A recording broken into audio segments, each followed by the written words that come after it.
రాష్ట్రంలో నా పేరు ప్రస్తావనకు వచ్చింది కనుక నేను ప్రజలకు వివరణ ఇవ్వదలిచాను.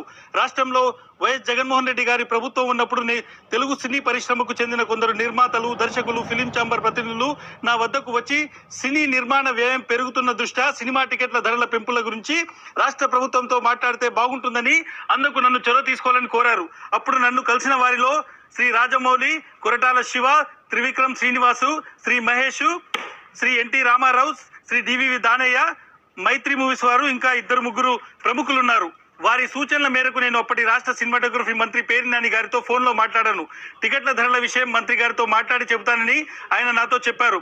ఆ తర్వాత ఓ రోజు మంత్రి గారు నాకు ఫోన్ చేసి ముఖ్యమంత్రి గారు మీతో 1-to-1 కలుస్తారని చెప్పారు, లంచ్కి రావాలని చెప్పారంటూ డేట్ ఇచ్చారు. నేను మళ్ళీ చెప్తున్నాను, ముఖ్యమంత్రి గారు మీతో ముందు 1-to-1 కలుస్తారని చెప్పారు, లంచ్కి రావాలని చెప్పారంటూ డేట్ ఇచ్చారు. ఇది చిరంజీవి చెప్తున్నటువంటి మాట.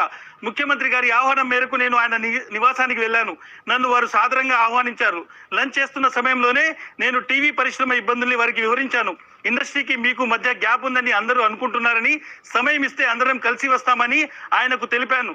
కొన్ని రోజుల తర్వాత మంత్రి శ్రీ పేర్ని నాని గారు నాకు ఫోన్ చేసి కోవిడ్ 2వ దశ కొనసాగుతున్నందున 5 మాత్రమే వస్తే బాగుంటుందని ఆయన చెప్పారు.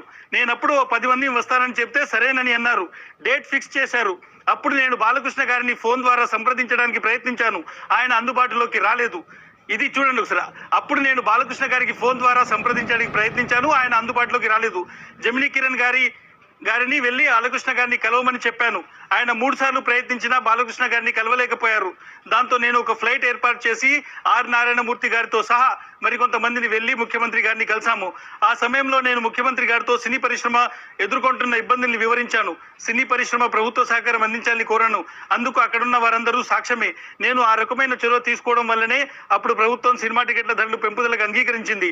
ఆ నిర్ణయం సినీ పరిశ్రమ ఎంతో కొంత మేలు చేసింది. ఆ నిర్ణయం వల్ల మీ వీరసింహారెడ్డి సినిమాకైనా, నా వాల్తేరు వీరయ్య సినిమాకైనా టికెట్స్ రేట్ పెంచడమే కారణమైంది. తద్వారా ఇటు నిర్మాతలకు, అటు డిస్ట్రిబ్యూటర్లకు, ఎగ్జిబిటర్లకు లాభం చేరింది. నేను రాష్ట్ర ముఖ్యమంత్రితోనైనా, సామాన్యంతోనైనా నా సహజ సిద్ధమైన ధోరణినే గౌరవం ఇచ్చిపుచ్చుకునే విధానంలోనే మాట్లాడతాను. నేను ప్రస్తుతం ఇండియాలో లేను కనుక పత్రికా ప్రకటన ద్వారా జరిగిన వాస్తవాన్ని అందరికీ తెలియజేస్తున్నాను. ఇట్లు చిరంజీవి.